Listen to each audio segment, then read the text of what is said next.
स्वागत है आपको एक बार फिर से मेरे YouTube चैनल पर।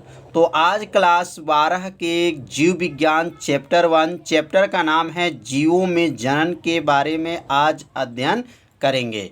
तो आज के इस भाग में हम लोग पढ़ेंगे कायिक जनन क्या होता है, कायिक जनन कितने प्रकार के होते हैं, आज उनके प्रकार के बारे में भी अध्ययन करेंगे। तो इसलिए इस वीडियो को आप लोग पूरा देखिए जिससे आपको अच्छे से समझ में आ जाए। तो कायिक जनन क्या होता है, जैसे जड़ तना पत्ती, आप लोग नाम सुने होंगे, जड़ तना पत्ती के द्वारा नए पौधे का उत्पन्न होना ही कायिक जनन कहलाता है। जैसे जड़ द्वारा अगर नए पौधे उग गए, या तना के माध्यम से कोई नए पौधे उत्पन्न हो गए, या पत्ती के द्वारा कोई नए पौधे की उत्पत्ति हो गई, उसी को क्या कहते हैं, कायिक जनन कहते हैं।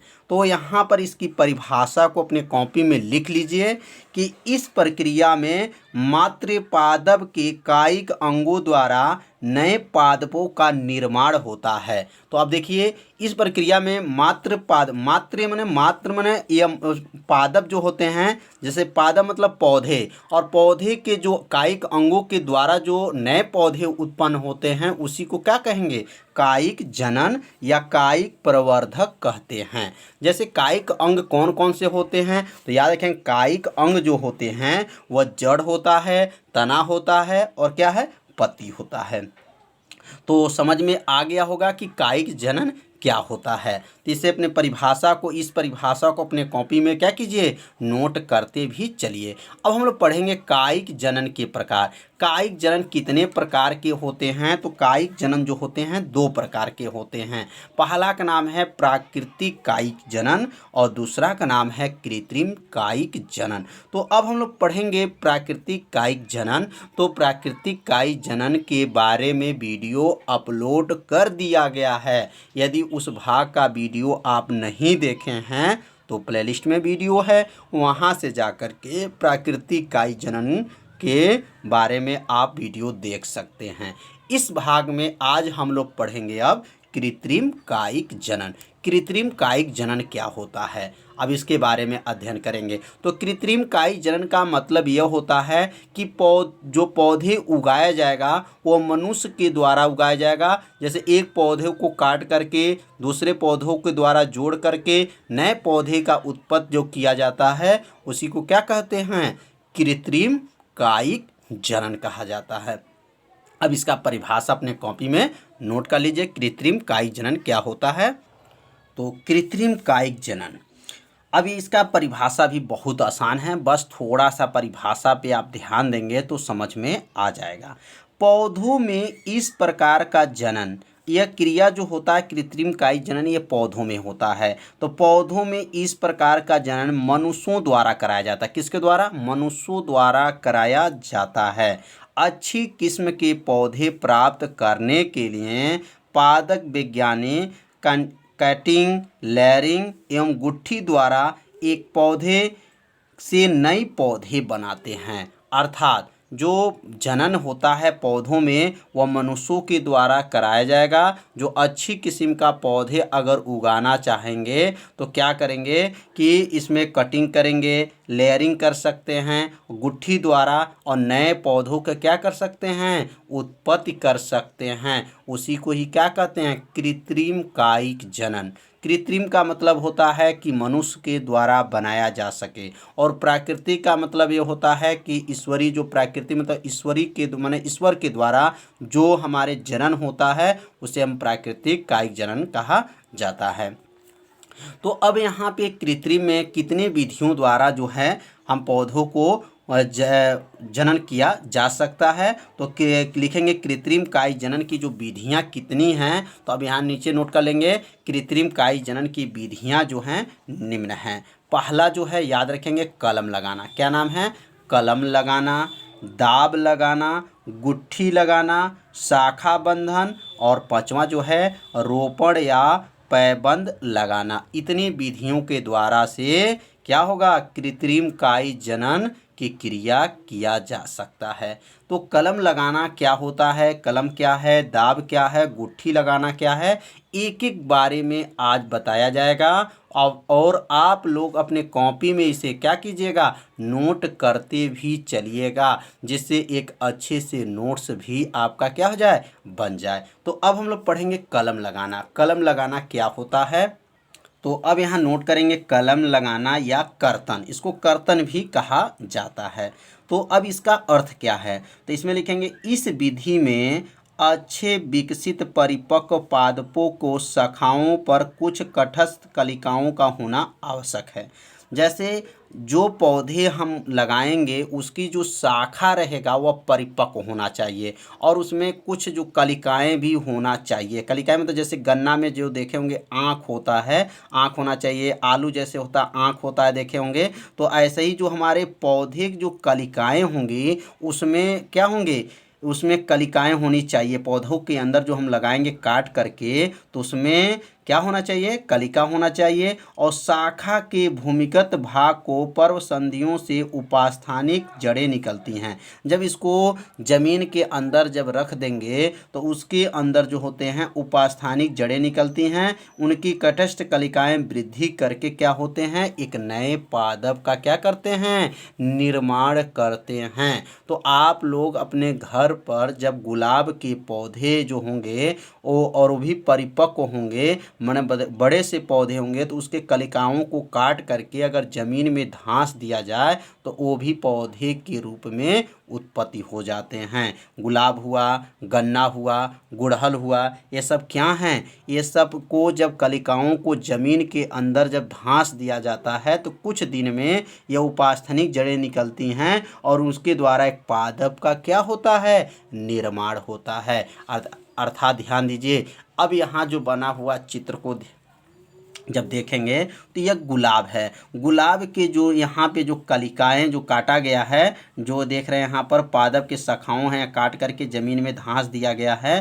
तो ये धंसने की बाद से कुछ दिनों के बाद यह इसमें उपास्थानिक जड़ें निकलती हैं और उसके द्वारा से यह नए पौधों का क्या होता है, निर्माण हो जाता है। अब जैसे गन्ना है तो गन्ना को जैसे ज़मीन में ऐसे रख देते हैं और मिट्टी से इसको ढाक देते हैं और ढाकने के बाद से कुछ दिनों के बाद से उसमें उपास्थानिक जड़ें निकलती हैं और इस जड़ों के माध्यम से एक गन्ना के पादप का क्या होता है, निर्माण हो जाता है, पौधे बन जाते हैं बड़े से। तो समझ में आ गया होगा कि कलम लगाना का मतलब यह होता है कि क्या, शाखाओं को काट करके जो शाखा रहेगा उसको काट करके भूमि के अंदर धंस देने पर कुछ दिनों के बाद से उसके अंदर उपास्थानिक जड़ें आ जाती हैं और जड़ें जो निकलने के बाद से एक पादप का क्या होता है, निर्माण हो जाता है। तो इसका उत्तर जो अभी बताया गया है अपने कॉपी में से नोट कर लीजिए और इसको जब अपने कॉपी में नोट करेंगे तो आपको याद भी होता रहेगा। अब हम लोग पढ़ेंगे दाब लगाना। दाब लगाना क्या होता है, ये भी बहुत आसान है। दाब लगाना में ध्यान देंगे समझ में आ जाएगा। इस विधि में याद रखेंगे, ये दाब लगाना में क्या लिखेंगे, इस विधि में कठोर तने वाले पौधों की शाखा के कुछ भाग से छाल को क्या करेंगे, छील कर उसको झुकाकर नम मिट्टी से क्या करेंगे, दबा देंगे।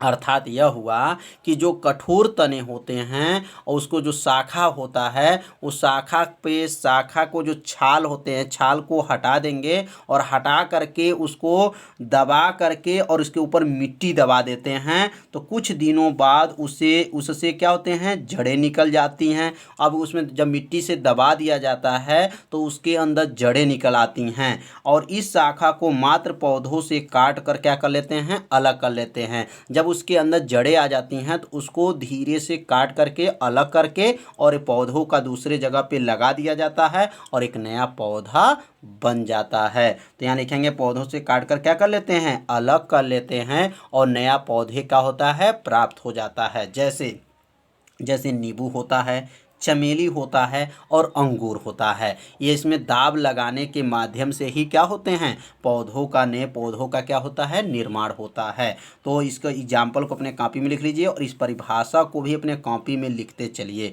तो दाब लगाना का अर्थ समझ में आ गया होगा कि जो कठोर तने होते हैं और उसके जो शाखा होते हैं, तो उस शाखा को क्या करेंगे, छाल को हटा देंगे और शाखा को दबा करके मिट्टी रख देंगे। मिट्टी रखने के बाद से कुछ दिनों के बाद से उसमें क्या आ जाएंगी, जड़ें आ जाती हैं। और जब जड़ें आ जाती हैं तो उसे काट करके अलग जगह पे लगा दिया जाता है, तो नए पौधों का क्या होता है, निर्माण हो जाता है। तो नींबू और चमेली अंगूर है। तो अब इसके चित्र के माध्यम से समझ लेंगे। अब यह चित्र को देखने से ही आपको समझ में आ जाएगा। जैसे यह जो आया हुआ देख रहे हैं ना, यह शाखा जो है, यह शाखा है, यह शाखा है, दोनों शाखा है। तो यह शाखा को क्या किया गया, यहाँ पे इसके जो जो छाल होते हैं उस छाल को हटा करके मिट्टी रख करके दबा देते हैं। दबाने के बाद से यहाँ पर नए पौधों का क्या होता है, जड़ें निकल जाती हैं और इस जड़ को यहाँ से काट करके दूसरे जगह लगा देते हैं। और जब दूसरे जगह लगा देते हैं तो नए पौधों का क्या होता है, निर्माण हो जाता है। तो चित्र से तो समझ में आ गया होगा कि यहाँ छाल को क्या किया गया है, क्या किया गया, साफ करके मिट्टी रख करके दबा दिया गया। उसमें कुछ दिनों के बाद से क्या जाएंगे, जड़ें निकल जाएंगे और ये जो जड़ें निकलती हैं उसके माध्यम से वहाँ पर उस जड़े को काट करके यहाँ से काट कर देंगे और दूसरे जगह जब लगा देते हैं तो नए पौधों का क्या होता है, निर्माण हो जाता है। तो समझ में आ गया होगा कि दाब लगाना का क्या अर्थ है। अब हम लोग पढ़ेंगे गुट्ठी लगाना। गुट्ठी लगाना का अर्थ क्या होता है, अब इसके बारे में समझेंगे। गुट्ठी लगाना क्या है, बहुत आसान है, बस थोड़ा सा आप ध्यान देंगे तो आपको समझ में आ जाएगा। तो इसमें पौधों की शाखा के कुछ भाग की छाल को निकाल कर गीली मिट्टी बांध कर कपड़े से क्या करते हैं, बांध देते हैं। कुछ दिनों बाद उसमें उपास्थनिक जड़ें निकलती हैं और इस जड़ युक्त शाखा को काटकर नए पौधों के रूप में क्या कर लेते हैं, उगा लिया जाता है। तो इसका अर्थ यह है कि कुछ इसमें जो शाखा होते हैं, कुछ भाग के जो छाल को निकाल कर और गीली मिट्टी द्वारा वहाँ पे क्या करेंगे, उसको बांध देते हैं, कपड़े से बांध देते हैं। जैसे यहाँ चित्र को देखेंगे तो और समझ में आ जाएगा। जैसे यहाँ पर यह जो है क्या है, एक हमारा शाखा है और उस शाखा के जो छाल को निकाल दिया गया है और निकाल करके उसमें क्या किया गया, गीली मिट्टी को लगाकर कपड़े से इसमें क्या कर दिया गया है, बांध दिया गया है। अब बांधने के बाद से इसमें एक आपका घड़ा रख दिया गया, पानी इसमें गिर रहा है, छोटी छोटी बूंदों के माध्यम से इसमें पानी गिरता रहता है और जिसके माध्यम से यहाँ पे जो है, जो मिट्टी बांधा रहता है वहाँ से एक नए पौधों का उत्पत्ति हो जाता है और उस पौधों को काट करके दूसरी जगह जब लगा दिया जाता है तो एक नए पौधों का क्या होता है, निर्माण हो जाता है। तो समझ में आ गया होगा कि गुट्ठी लगाना का अर्थ क्या है। शाखा के छाल को साफ करेंगे, इसमें मिट्टी लगाएंगे, कपड़े से बांध देंगे। बांधने के बाद से उसमें नमी के लिए पानी की आवश्यकता होगी तो इसमें पानी के लिए घड़ा रख देंगे, जिसके माध्यम से घड़ा में पानी रख देंगे और ये पानी धीरे धीरे इस पे जो हमारे जो बंधा रहेगा कपड़े उस पर गिरेगा और उसमें कुछ दिनों के बाद देखेंगे कि उसमें एक नए पौधों की जड़ें आ जाती हैं और उसके माध्यम से एक नए पौधों की क्या हो जाती हैं, उत्पत्ति हो जाती हैं। तो गुट्ठी लगाना का जो उत्तर है अपने कॉपी में से लिख लीजिए। इसमें क्या होगा, इसमें पौधों की शाखा के कुछ भाग को क्या करेंगे, छाल को निकाल कर गीली मिट्टी लगाकर कपड़े से क्या कर देते हैं, बांध देते हैं। कुछ दिनों के बाद उसमें उपास्थनिक जड़ें निकलती हैं और इस जड़ युक्त शाखा को काट कर नए पौधों के रूप में क्या कर लेते हैं, उगा लिया जाता है। जैसे क्या है, तो जैसे याद रखिएगा लीची है, क्या है, लीची में ऐसे होता है। तो समझ में आ गया होगा कि गुट्ठी लगाना क्या है। अब हम लोग पढ़ेंगे शाखा बंधन क्या है। शाखा नाम से ही आपको समझ में आ जाएगा। शाखा, जब दो शाखाओं को जोड़ करके नए पौधों की उत्पत्ति करेंगे उसी को क्या कहेंगे, शाखा बंधन कहा जाता है। तो अब हम लोग शाखा बंधन के बारे में अब समझ लेते हैं। तो एक गमले में साधारण जाति के पौधे उगाकर, अब एक गमले में जो साधारण जो जाति के पौधों को क्या करेंगे, उगाकर उसे अच्छी जाति के पौधों के पास रखकर। अब देखिएगा, एक साधारण जात के पौधों को उगाएंगे और एक अच्छी जात के पौधों के पास में उसको क्या करेंगे, रख देंगे। दोनों को शाखाओं को छाल को हटा देंगे। मतलब पहला जो गमला में पौधे जो पौधे थे उगे थे और दूसरा जो पौधे थे, दोनों के क्या करेंगे, छाल को हटा देंगे। और हटाने के बाद क्या करेंगे, शाखाओं छाल को हटाकर एक दूसरे को साथ क्या करेंगे, बांध देंगे। बांध कर उसके ऊपर लेप चढ़ा दिया जाता है। उसे क्या कहते हैं, शाखा बंधन कहा जाता है। तो इसका अर्थ यह है कि इसमें जो है दो जाति के पौधे होंगे और दोनों जो अलग अलग जात के जो पौधे होंगे एक पास ला करके रखेंगे और दोनों के छाल को साफ करेंगे और दोनों को जो शाखा रहेगा जोड़ करके उसके ऊपर लेप लगा देंगे और एक नए पौधों का क्या होता है, निर्माण हो जाता है। जैसे चित्र से आप लोग समझ लीजिए। अब यहाँ पर एक पौधा यहाँ पर है और एक पौधा यहाँ पे है, दो पौधे हैं। दोनों पौधों के छाल को क्या किया गया है, साफ कर लिया गया है और दोनों पौधों के जो हमारे हैं जड़े जो तने हैं और उस तने को जो साफ करके यहाँ पर क्या करेंगे, जोड़ देंगे और उस पर लेप लगा दिया जाता है। और लेप लगाने के बाद से क्या होता है, कुछ दिनों के बाद से उसमें एक नए पौधों की क्या हो जाएगी, उत्पत्ति हो जाती है। उसी को क्या कहेंगे, शाखा बंधन कहा जाता है। तो यहाँ देख लीजिए, यहाँ पर जो लेप लगाया गया और यहाँ पर भी देख लीजिए ध्यान से, नए पौधों की क्या हो गया है, उत्पत्ति हो गया है। तो क्या है इसका उत्तर कि एक गमले में साधारण जात के पौधे को उगाकर उसे अच्छी जाति के पौधों के पास क्या करेंगे, रख कर दोनों शाखाओं को छाल को हटाकर एक दूसरे से क्या करेंगे, बांध कर उसके ऊपर लेप चढ़ा दिया जाता है। उसी को कहेंगे शाखा बंधन कहा जाता है। तो ये चित्र से भी आप लोग को पूरा समझ में आ गया होगा कि इसमें दो जाति के पौधे हैं, दोनों के छाल को हटाया गया है और यहाँ लेप लगा करके जोड़ दिया गया है, जिसके द्वारा एक नए पौधों की उत्पत्ति हो गया। उसी को शाखा बंधन कहा जाता है। अब हम लोग पढ़ेंगे रोपण या पैबंद लगाना।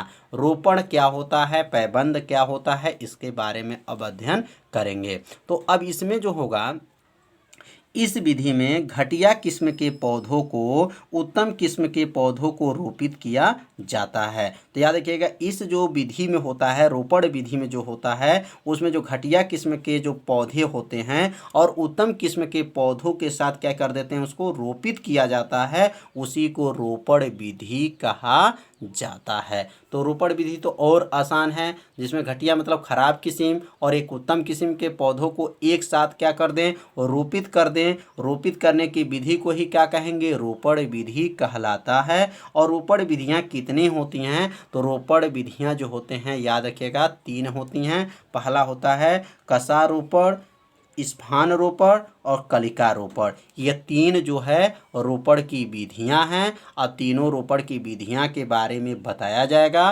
तो आज जो आप लोग को समझ में आ गया होगा कैसे इसको कृत्रिम क्या था, कृत्रिम कायिक जनन की विधियां, कृत्रिम कायिक जनन की विधियां हम टोटल पढ़ चुके हैं और अच्छे से आपको हम समझा चुके हैं। आप लोग इसे अपने कॉपी में नोट कर लीजिए, तैयार कर लीजिए। अब कल की वीडियो में हम लोग पढ़ेंगे कसा रोपण क्या है, स्फान रोपण क्या है और कलिका रोपण क्या है, कल के वीडियो में बताया जाएगा। आज के वीडियो में इतना ही रहेगा। यदि मेरे चैनल पर आप पहली बार आए हैं तो मेरे चैनल को सब्सक्राइब कर लीजिए और बेल आइकन घंटी को ऑप्शन को भी ओके कर लीजिए, जिससे कोई भी वीडियो को अपलोड किया जाए तो उसका मैसेज तुरंत आपके पास पहुंच जाए। तो कल 8 बजे शाम को मिलेंगे। तब तक के लिए नमस्कार।